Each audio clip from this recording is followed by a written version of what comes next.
there, and now we'll see if the floodgates open. Gersich on goal! Yes, sir! Shane Gersich makes it 2!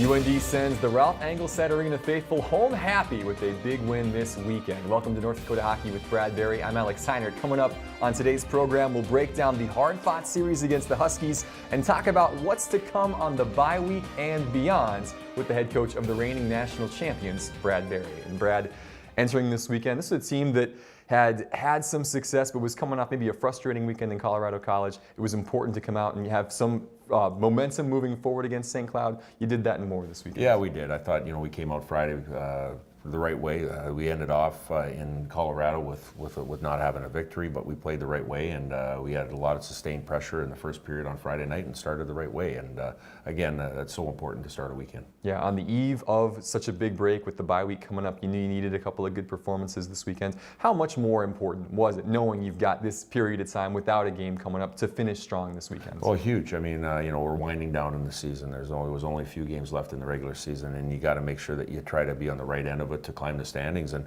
playing at the Ralph here, we know we're limited in games, and then we're going to be going on the road. And plus, like you said, a week off, we wanted to make sure that we tried to bank some points before the break. Yeah, when you did just that, certainly. We're going to come back with highlights from both Friday and Saturday after the break here on North Dakota Hockey with Brad Berry. Stay tuned.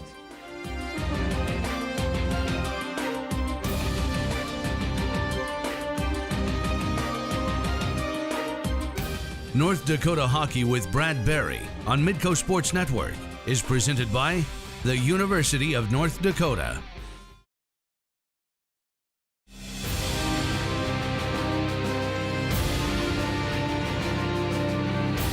Welcome back. We're just getting into North Dakota's weekend series against St. Cloud State with the head coach, Brad Berry. And Brad, you had taken care of business against this team back in November at the Herb Brooks National Hockey Center, a sweep and a couple of shutouts.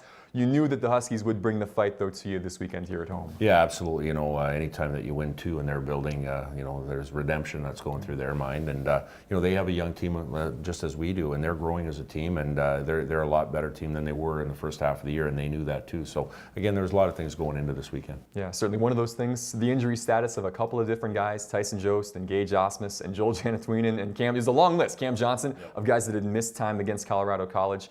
With that, though, that maybe even helps sometimes. Bob Midco had joked at the Friday fan luncheon here in Grand Forks. He asked you for the injury report just to know what was going on. Sometimes that can be a benefit when the other team isn't really sure who they're going to be playing up against. Yeah, absolutely. It's obviously you miss players like Tyson Jost in your lineup, Cam Johnson on Friday night, but we have very good players in our lineup that pull up the slack when need be. You look at on Saturday night, Mike Cornell comes in and scores 2 goals for us, and that's huge. So again, like I said, it is what it is as far as the injury side of it, and we have a great group here that surrounds themselves with good character. Yeah, the depth of the squad put to the test again this weekend. Let's go to a fired-up Ralph Engelstad Arena on Friday night. A chance to get things going. Matt Harinkyu making his second straight start in place of Cam Johnson, who wasn't quite ready to go on Friday. And in the first period, good pressure for you early, had a couple of good chances, but it would be the Huskies who would strike first. A Grand Forks native getting the goal off an impossible angle to beat Matt Harinkyu. Yeah, that's a great word, Alex. Impossible is right. Kind of unfortunate to give that goal up early in the game, but I thought our guys stayed with kind of the mindset we had at the start of the game. 8th goal of the year for Benson, 1-0 after one. More St. Cloud to start the second. Jimmy Schultz gets the puck back here at the point and fires one past Matt Harinkyu. A lot of screen in front, tough to see. Yeah, you know what? Play on entry, they're a team that transition pucks well, and you see Paling in front of the net have good net front presence, and they find the back of the net. Yeah, Jeff Smith was big all night for St. Cloud State, the sophomore netminder who's kind of taken over that goaltending role the last couple of months for Bob Midco. Stopped everything he had to face in the second period. Yeah, you know what? We put some pressure on him. He made some quality saves at key times to keep him in there, and that was unfortunate. We couldn't buy one there, but again, we stayed with the game. Yeah, shots were 12-7 in your favor in that period. You'd go on the power play midway through the third, and you'd finally get one in there. Tucker Pullman, great job of fighting at the top of the crease. Yeah, it was a good entry on the power play, and the key there is Tucker finishing his route down to the net and staying with it and didn't slide by the front of the net, and we capitalized on it. Big goal. 2-1 right there. You got the momentum back, but just 28 seconds later, St. Cloud State on the break. A pass here across, Robbie Jackson finding the back of the net off the face mask of Ryan Palin. Yep, and that's the way things are going right now as far as defensively. You saw the puck below the goal line for the first goal, and one goes off the face there. Those are things that you can't really control, and you try to hopefully can limit going forward. Now you press on for the second goal as the period would continue. You outshoot St. Cloud 10-5 in the third, 29-19 for the game. Just couldn't quite find the right bounce though.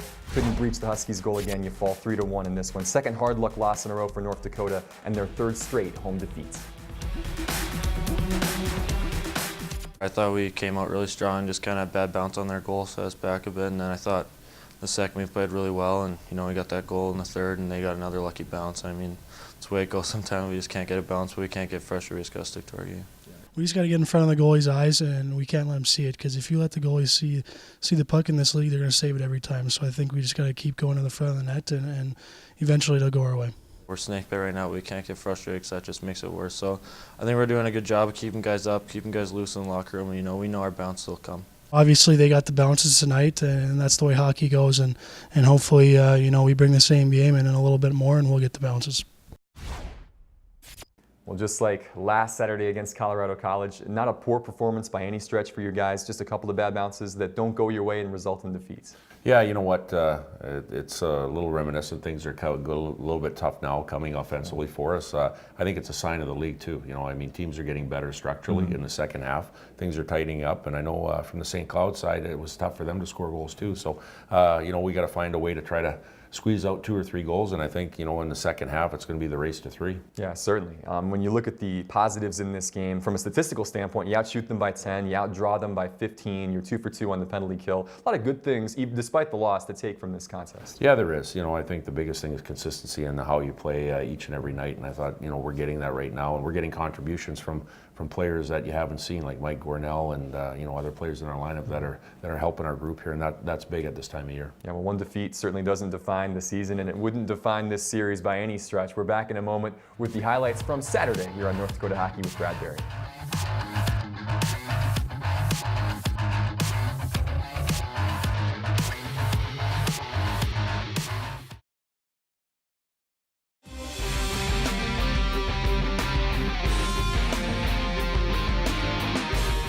Back. Well, North Dakota looking to rebound after a tough 3-1 defeat on Friday in Game 2 against St. Cloud on Saturday. And Coach, going into this contest, you got a bit of a boost with the return of Cam Johnson. Not that the goaltending had been diminished in his absence by any stretch. Matt Herinke doing a nice job in relief the last couple of games. But there's just something about Cam, his bravado and his confidence that just has to help this team moving forward. Yeah, absolutely. I think Matt came in and he did a really good job in Colorado and in St. Cloud on Friday night. But when you have Cam, who's got a big body of work on the success that he's had here at North Dakota, it kind of brings a calming effect to your group back there. And, Cam was outstanding on Saturday. Yeah, that certainly was the case. After Friday's loss, North Dakota all bunched up in the middle of this NCHC standing, just 1 point separating them and the Huskies. A key Game 2, and a win Saturday was required. And this team would come through in the end. Cam Johnson again in net after missing the previous 3. He'd be on his game early. They would test him, but he was up to the task every time. Yeah, you know what? He was sharp. And again, sometimes when you've been off for a little bit, there might be a little rustiness, but he's worked hard to get himself back, and he was sharp early. Yeah, 7 saves in that first period. No sign of rust, as I mentioned, from number 33. Still scoreless halfway through the first. Tough penalty here. Rhett Gardner gets tagged with the roughing call after the whistle. Maybe a little sign of frustration from the sophomore. Yeah, maybe a little bit of that. I think it was unfortunate. I think he was trying to do the right things going to the net there, but obviously they had to have a big kill, and they make a great play on it. They got some good players, and they make a good play to get the lead on the power play. Hey, Mikey Acemont just admitted into that man advantage, able to corral the puck off the carom, off the end boards to make it 1-1, the 11th of the year for Acemont, the leading scorer on this St. Cloud team. It was 1-0 after the first. Things would start to open up in the second. A lot of end-to-end action in the opening couple of minutes. Yeah, it was a little bit of a track meet going up and down the ice, and that's something that you normally don't see at this time of the year. The end-to-end rushes like you're seeing right now, but Good thing they didn't score on it. We had a couple opportunities off it too. Yeah, you come right back. It was kind of one after the other here. It felt like, a goal was going to come. Do you like to see that type of open action? I'm assuming maybe not so much. Yeah, you know what? I think in the right way. Obviously, if we're on the offensive side of it, for sure. But no, you like to have some structure in your game where things are a little bit more controlled. Yeah, and the other side would get the goal, though both sides again would come close. Cam having to be alert on a number of occasions, stopping the backhand shot from Judd Peterson, and then this breakaway chance from Mikey Eyssimont. Yeah, I think one thing you're seeing here is his quickness. His feet are extremely quick, kicking out his feet on some leg saves that are normally difficult. 9 minutes left in the second, you would really start to pick up the pressure and the intensity in the offensive zone. What do you think changed in the middle of this second period? Well, I think we bounced some guys around in the lineup. We put Cole Smith up with Besser and Pagansky, and we put Mike Gornell up on a line there too. So we kind of bounced some guys around a little bit that seemed to give some chemistry in the second period. And a little shot in the arm there. You get 12 shots in the second period, a stretch of 10 in a row without an answer from St. Cloud. It felt like it was going to be just a matter of time before one would trickle through. You'd eventually get one, but again, you came so close. Christian Merlandon hitting the pipe right here. Same sequence, just a couple of moments later, Mike Gornall crashing the net, knocking Jack Ashan over, and then finding the equalizer. Yeah, you know what? Huge goal. And I think the biggest thing we always harp about is net front presence and not skating by the net. And you see Mike Gornall going to the net, taking a body, staying there, and he gets rewarded for it. So, again, good play all around on getting your puck to the net, but also staying on it. Yeah, tough-nosed play from a kid from Steel Country out in Pennsylvania. Good time for his first of the season. 1-1 going into the third. Great chance here to make it 2-1. Unbelievable stop there by the defenseman, Dennis Chalowski, getting the stick in on Trevor Olsen. Yeah, you know what? That was a great missed opportunity there from the bench. It looked like it was in, but again, we're starting to get chances here now. Same sequence a moment later, right back at the other end. Mikey Eyssimont beating Cam, but can't beat the ball. Yeah, didn't want to give up that opportunity off the rush, but again, we withheld it. Yeah, able to hang in there, go to overtime, tied at 1 apiece, and who else but Mike Gornall coming up with the play just 41 seconds in? Yeah, you know what? He did a lot of good things. Obviously, his teammates prying a puck away, but he had to, in a tight area, get that puck around the defender and get it to the net and make a good play on the ice, which is getting chopped up late in the game. Yeah, great skill move there from the sophomore to beat Jeff Smith. You get the dramatic 2-1 overtime victory. As you can imagine, this is a pretty happy hockey team after this one. Not playing over the past few games really helped me reset mentally, and I just wanted to come back with a vengeance. And coming back and playing in the Ralph in front of our fans, I just really wanted to dial it in and just have a good game, and trying to get a win, and we ended up getting the win, so it was huge. We talked about it before the game. We just said, no matter what, we got to stick to our game. And obviously they popped that first one in, and nobody got down. It felt like some games earlier on in this slump that we're in, it felt like guys were down. But something about this game, we just kept rolling, and obviously Mike Gornall got one to fall. We had a lot of pressure leading up to the goal. Probably a good 4 to 5 minutes prior. The Ralph was buzzing. You could hear the fans getting into it, and you knew at that point it was just a matter of time. I was so happy we finally won. We've been on a little bit of a cold streak lately. We got shut out a couple games with CC and Duluth, and last night bounces didn't go our way. So the fact that we got the win was absolutely huge, especially going into bye week and a huge weekend in Western. We always say it, NCHC games are huge. Obviously coming back from 1-0. End up winning this one in overtime to get 3 huge points, especially when we're battling in the rankings there. This one feels good, and we just gotta, keep moving forward. If we would have lost tonight, there would have been a pretty sour taste in our mouth for a long while there. But we got a week off now, and we got some guys that are banged up, so it's perfect time for a bye week. I know some guys are going to get healthy, and with carrying that momentum into Western Michigan. Great 2-1 win in overtime for your team. Let's start with Mike Gornall. We've talked about him a lot this game. He'd only played 5 games heading into that Colorado College series. He's really stepped up in the absence of Tyson Jost. What a time for him to make a big impression, his first 2 goals of the season. Yeah, absolutely. You see a hungry young man that works hard every day, whether it's on or off the ice, and it's great to see him have success like that. I know he's a big part of our locker room and the character within it, and it's great to see a guy that's contributing on the ice. Yeah, you had dropped 3 in a row at home entering this one. You had struggled a bit, just 2 wins in your last 11. How important was this win? Not just a win, but a home win in front of among your fans. Yeah, it was huge. You know, obviously things are coming tough here at the Ralph as far as scoring goals and trying to solidify wins. Early in the season was a little bit different, but now, like I said, this helps with morale and with our group going forward here of you know, getting the off week, getting rested, healthy again, and then taking a charge on the road again when we go. Yeah, certainly. Momentum back on your side now as we head into this bye week. We'll preview what's to come for North Dakota when we come back.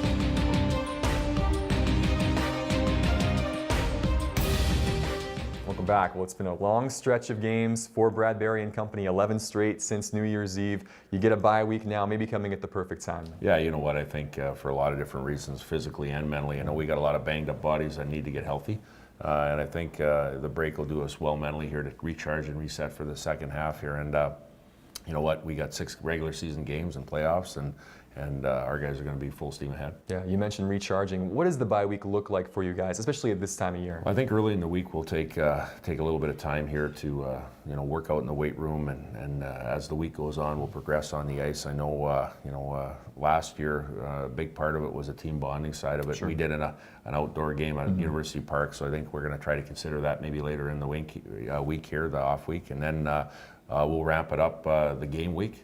Going forward the following week, we'll ramp up to the traditional way we prepare for the weekend. Yeah, a number of guys have missed time recently. A lot more, I'm sure, are playing through some pain this time of year. Everybody kind of banged up right now. How important now to try and get these guys back over the next 2 weeks? And do you think you can get pretty much everybody back to full strength by February 17th? Yeah, without the crystal ball and looking in it, there's a good chance everybody will be available for the following weekend in Western Michigan. So it'll give us a couple weeks here to get everybody fully healthy and available, and you know, we'll know that day by day, but you know, the arrow's pointing in the side that you know, we'll get the guys back and ready to go. Yeah, certainly good news there on that front. Those games in Kalamazoo coming up in 2 weeks really will loom large, of course, in the NCHC playoff picture.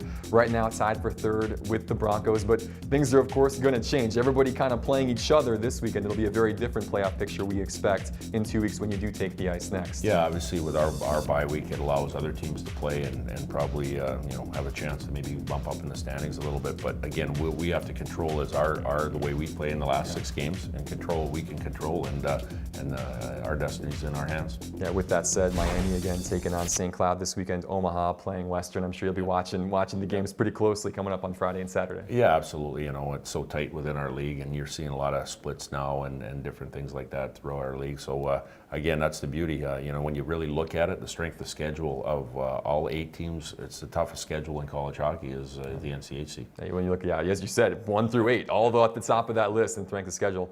You'll be watching those games, of course. Also be doing some recruiting over the next week or 2. Yep, I'll be bouncing around doing some recruiting, and you know, it's something that I always enjoy, us as a staff here, to get out and look at talent, and so that's part of it too going forward. Is that a bit of a breath of fresh air for you to go and see some of these guys that are getting ready to come to the program in the future, just to kind of refresh for you personally? Yeah, absolutely. You know, it's identifying new talent and trying to go after to bring into your family here at North Dakota, and it's also trying to catch up on the guys you have already committed to see their development. And again, it's a great time to get out and see everybody. Yeah, certainly the lifeblood of this program, trying to bring in those new kids. Coach, we wish you the best of luck, certainly in that time. 6 games left now in the regular season, just 2 more regular season home games, home ice, a spot in the NCAA tournament, all of that still very much at stake.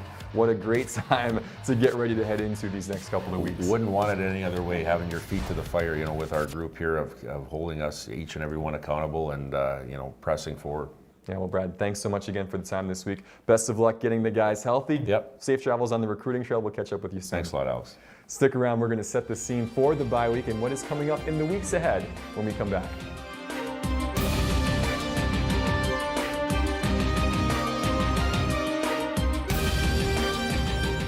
North Dakota Hockey with Brad Berry on Midco Sports Network is presented by the University of North Dakota.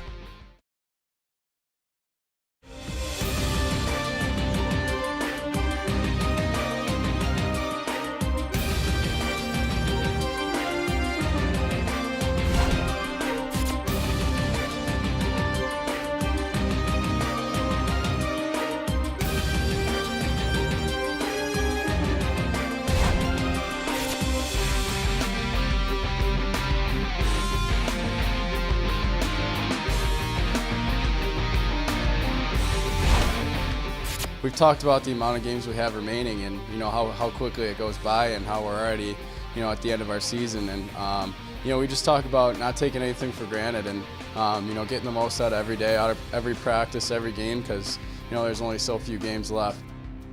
Cam Johnson expressing the disbelief that I think we all feel that there are just 6 games remaining in this regular season. Up next for North Dakota after the bye, UND with road trips to Kalamazoo and Oxford with a home series against Omaha in between. North Dakota is 4-2 against these 3 teams this season, but how they fare against them in the rematches in the coming weeks will determine not only their position for the NCHC playoffs, but also their chances of making a 15th straight NCAA tournament. Well, despite the bye, we will be back next Tuesday night with an all-new edition of North Dakota Hockey with Brad Berry. Until then, I'm Alex Heinert. Thanks for watching.